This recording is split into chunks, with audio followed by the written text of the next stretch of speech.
너희들은 뭐가 이렇게 기쁘고 행복해? 라는 그런 이제 순간적인 생각이 들어서 그 소리 나는 곳을 찾아 들어갔더니 내 식구가 사는 옥탑방이었어요. 엄마가 아이들과 함께 TV를 보고 있었고 그 웃음소리는 TV에서 나온 소리였어요. 양천구 신정동의 옥탑방에서 발생했던 살인사건에 대해서 말씀드리고자 합니다. 웃음소리가 기분 나빠서 살인했다라고 알려졌던 사건이에요. 이 사건의 범인이 33살이었는데 10여 년간 교도소에 복역하고 있다가 출소한 친구였어요. 근데 그 사이에 세상은 많이 바뀌었잖아요. 자기가 나와서 새로 적응하고 살려고 노력을 했는데 건설 현장에서 이제 일하는 것밖에는 할 수 있는 게 없고 그래서 그날도 토요일인데 2010년 8월 7일이었죠. 이 사람이 일이 없었어요. 다른 사람들은 다 간을 자기는 안 불러준 거죠. 그래서 그때 일하러 갈 때 필요한 망치, 뭐 칼, 뭐 이런 장비들 든 가방을 가지고 동네를 돌아다니다가 어린이 놀이터에 혼자 이렇게 앉아 있었던 거예요. 그런데 어디선가 웃음소리가 들린 거죠.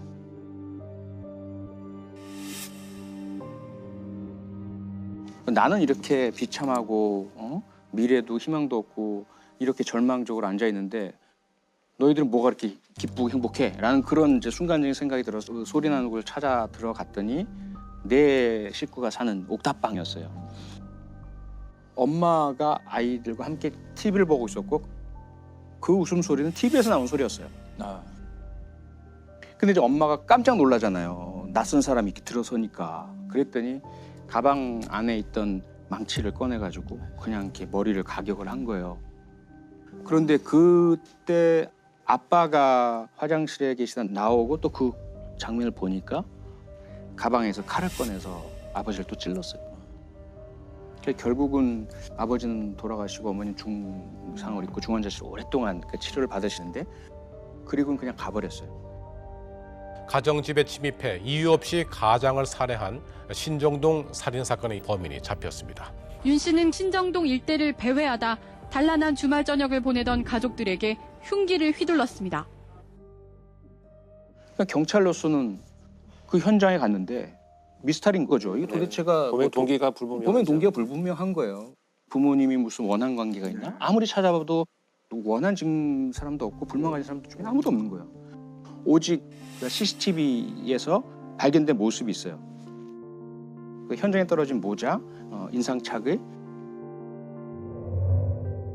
도대체가 풀리지 않는 미스테리로 30일 넘게 계속 현장 주변에서 탐문하고 그러다 이제 36일째 되는 날 갑자기 형사 한 분이 잠깐 차를 세운 거예요. 창밖에 그 CCTV에 찍힌 것과 똑같은 옷을 입은 똑같은 가방을 든 사람이 걸어가고 있는 거예요.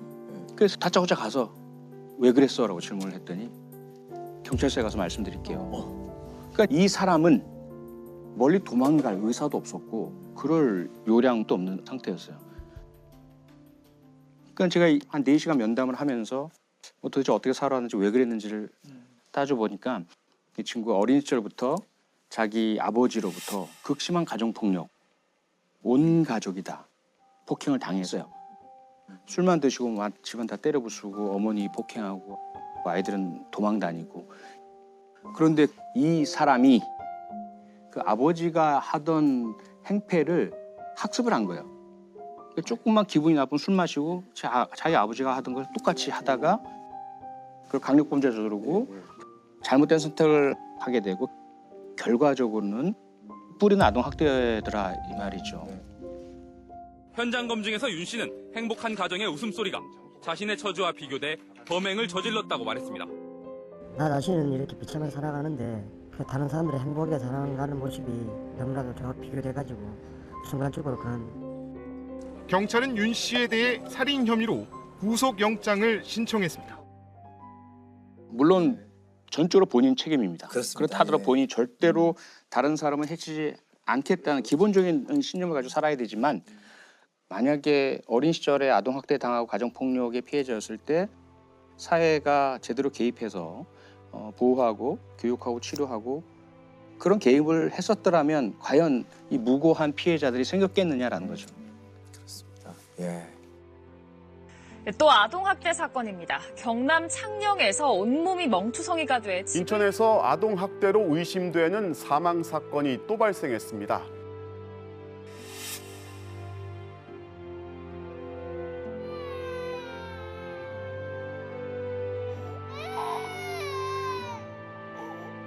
저희가 알스범잡하면서 가장 얘기 들을 때 마음 아픈 게 아동학대 얘기였던 것 같아요. 저희가 지금 몇 차례 다뤘는지 모릅니다. 시즌 1부터 시작해서. 아동학대 얘기는 부단히 계속 저희가 드리는 이유가 분명히 있을 거라는 생각이 많이 들어요. 저는 이제 이번에 방화 범죄를 좀 분석을 해보고자 하는 건데 법률에서 보통 대부분 고의성이 없으면 처벌하지 않는 범죄들이 많아요, 형법상에. 그런데 유일하게 실수로 불을 저질러도 처벌하는 것이 방화예요. 굉장히 치명적인 피해이기 때문에 그만큼 조심하자라는 의미로 실화도 처벌하는 것이 이제 방화 범죄입니다. 또 지금이 그런 계절이죠. 계절이죠. 그리고 계절상 산불이 나면 걷잡을 수 없죠. 지금 뭐 이 건조한 시기에. 방화를 저질러서 증거를 인멸한 사건을 하는 경우가 많아요. 그런데 이 사건은 방화가 범행 도구로까지 진화한 불을 질러서 살인의 도구로 사용한 범죄입니다. 방화로 살인을 저지른 방화살인이에요. 양양에서 2014년에 있었던 사건인데 강원도 양양주택에서 불이 나 일가족 4명이 목숨을 잃었습니다. 이웃집 여자가 돈 때문에 저지른 범행인 것으로 드러났습니다. 경찰은 이 씨가 피해자들에게 수면제를 먹인 뒤 불을 지른 것으로 보고 있습니다. 이 가해자와 피해자는 학부모 관계로 두 분이 만납니다. 같은 동네 사는 친한 언니 동생 사이였는데 채무관계 때문에 사이가 나빠져요. 가해자가 빚독촉을 받으니까 범행을 계획하게 됩니다. 친하니까 이제 자연스럽게 들어가고 수면제를 먹이고 여기저기 불을 질렀어요. 아이들과 이 어머니는 사망한 거죠. 불이 나니까 주변에서 신고를 했어요. 신고를 했는데 가해자인 이 사람이 소방이 도착하는 순간에 막 달려들어서 저 안에 사람이 있다고 막 구호를 해달라고 막 이렇게 목격자인 행세를 하기 시작을 합니다. 소름 끼친다. 그래서 사실은 이제 수사가 이제 어려워지고 그런 이제 배경이 되었는데 수사를 진행하다 보니까 목격자 행세를 했던 이 여성이 동네 사람들한테 이상한 소문을 내기 시작을 해요.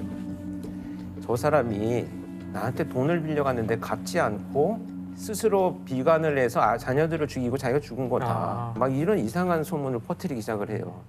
경찰이 화재가 다 진압되고 나서 다시 한번 집을 수색하자라고 하는 과정에 신발장 안에서 이 돌아가신 분이 자기한테 돈을 빌려간 게 아니고 이 사람이 돈을 빌려간 차용증이 발견된 거예요. 그것이 발견되면서 이제 반전이 일어나죠.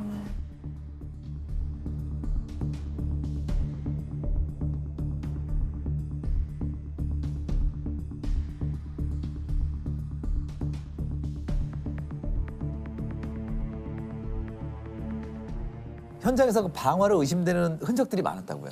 특히 화재 현장에 가면 우리가 가장 먼저 화재 감식을 할 때 하는 것이 일단 바닥을 다 드러냅니다. 그래서 발굴을 한다 그러는데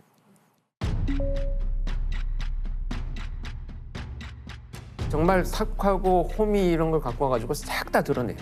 그리고 바닥을 보기 시작을 하는데 이나무질을 막 이렇게 뿌리잖아요.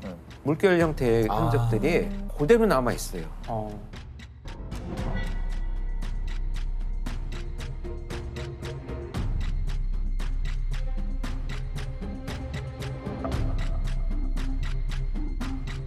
이 현장에서는 몇 군데의 발화원이 있었어요.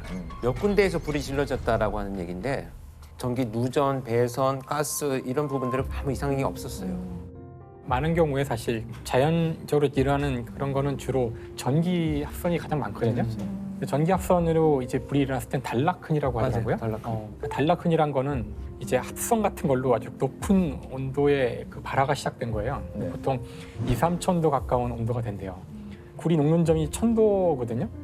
그러면은 그 구리 선이니까 구리가 녹아서 완전히 구형 상태가 돼요. 그랬다가 굳어요. 그러면은 이게 동글동글한 방울처럼 생긴 반짝반짝거리는 흔적을 남기게 돼요. 처음에 만약에 이런 단락흔이 있으면은 유전이나 뭐 이런 합선 이분하고 알 수 있는 거고 그런 게 하나도 없으면은 적어도 전기에 의한 건 아닌 거죠. 두 번째는 피해자들이 어디에 위치해 있는가거든요. 네네. 대부분 장구적인 노력을 할 때 보면 뭐 어디로 가겠습니까? 뭐 욕실이나 물이 있는 곳으로 가죠. 네. 싱크대, 욕실, 창문 이런 데서 발견이 되는 것이 정상적인 과정인데 그냥 바닥에 흩어져서 사망해 있었기 때문에 피해자들의 호흡기를 검사를 해봤더니 전부 검정매가 다 묻어서 나왔어요. 그러니까 호흡을 하고 있었다는 건데 이렇게 숨을 쉬고 있으면서도 불구하고 장구적인 노력을 못했다면 약물이나 기타 뭐 여러 가지 범죄 피해를 이미 당했을 가능성이 있으니까 부검 시에 약물 검사를 훨씬 더 많이 의뢰를 하죠. 지금 이 사건에 있어서는 다량의 수면제들이 발견이 됐기 때문에 계획적인 범죄다 이런 판단을 할 수 있는 단서가 돼 있는 거죠.